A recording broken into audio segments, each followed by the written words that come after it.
सबको जय मसीह की। यहोवा की आंखें और कान, यहोवा की आंखें और कान। प्रभु का वचन कहता है भजन संहिता 34:15 में, 15 से लेकर 17 तक जब हम पढ़ते हैं, साम 34 वर्स 15 to 17 पढ़ती हैं, लिखा है यहोवा की आंखें धर्मियों पर लगी रहती हैं, उसके कान भी उसकी दहाई की ओर लगे रहते हैं।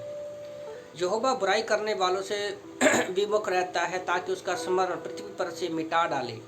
धर्मी दुहाई देते हैं और यहोवा सुनता है और उनको सब विपत्तियों से छुड़ाता है।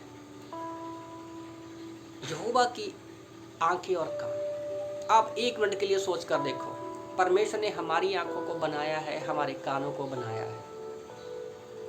हमारे आंखों की सीधे देखने की जो एक कैपेसिटी है वो लगभग 1 किलोमीटर तक है।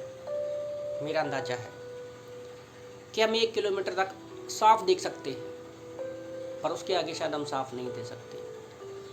तो सोचो, परमेश्वर की आंखें हर जगह पर लगी रहती हैं। उसकी आंखें कोई नॉर्मल आंखें नहीं है। उसकी आंखें जो है कोई नॉर्मल आंखें नहीं है।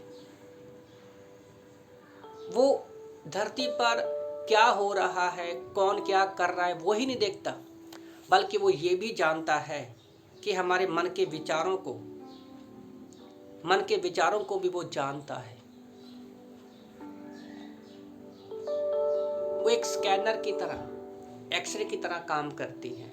हमारे उन विचारों को भी जानता है जो हमने अब तक सोचे भी नहीं है। हम उस यहोवा परमेश्वर की आराधना करते हैं। कई बार हम लोग प्रॉब्लम में आते हैं, मुसीबत में होते हैं, बुरे समय में होते हैं, तो कहते हैं प्रभु तू हमारी मुसीबतों को देखता क्यों नहीं है। सोचो,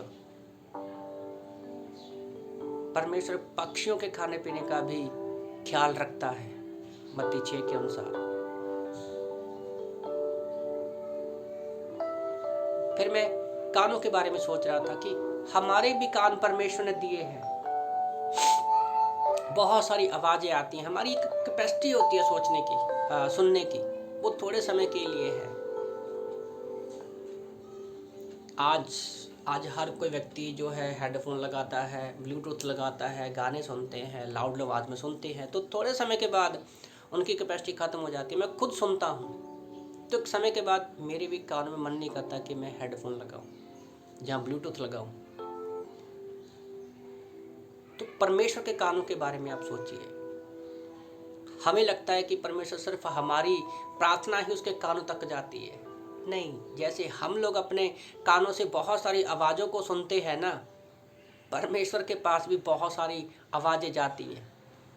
कंप्लीट करने वाले उसकी आवाज़ें जाती हैं। अय्यूब की किताब में हम लोगों ने देखा, जब शैतान उसके पास गया तो उसने उसकी आवाज़ को भी सुना।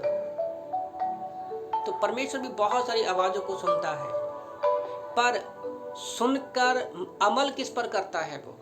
जब धर्मी जन प्रार्थना करता है। लिखा है ना, धर्मी जन की प्रार्थना को वो सुनता है। हमारी प्रार्थनाओं को वो प्रकाशित वाक्य के अनुसार 8:3-4 के अनुसार क्या है, वो सोने के कटोरे में रखता है हमारी प्रार्थनाओं को सुनकर। है ना परमेश्वर के आंख और कान के बारे में। तो अभी इसको उल्टा कर दो। जैसे परमेश्वर हम अपनी आंखों से हमारे अंदर की बातों को जानता है, हमारे कानों से हमारी प्रार्थनाओं को सुनता है, उसी तरह से परमेश्वर के जब हम वचन पढ़ते हैं, प्रार्थना करते हैं, जब मैसेज सुनते हैं, हमने इन कानों से सुना, तो उसकी आवाज़ सुनकर उसके वचन को हम कहाँ रखते हैं? आंखों के सामने हम संसार की बातों को रखते हैं, जिनको वचनों को। ये आज आप लोगों ने सोचना है। हमें जब वचन को पढ़ते हैं तो हमें आंखों में बसाना है, जब हम उसकी आवाज़ को सुनते हैं तो अपने दिल में बसाना है और उस पर अमल करना है, जैसे परमेश्वर हमारी आवाज़ पर अमल करता है। तो परमेश्वर के जैसे आंखें और कान है, हमें भी परमेश्वर के आंख और कानों के जैसे अपनी आंख और कानों को बनाना है। आमीन।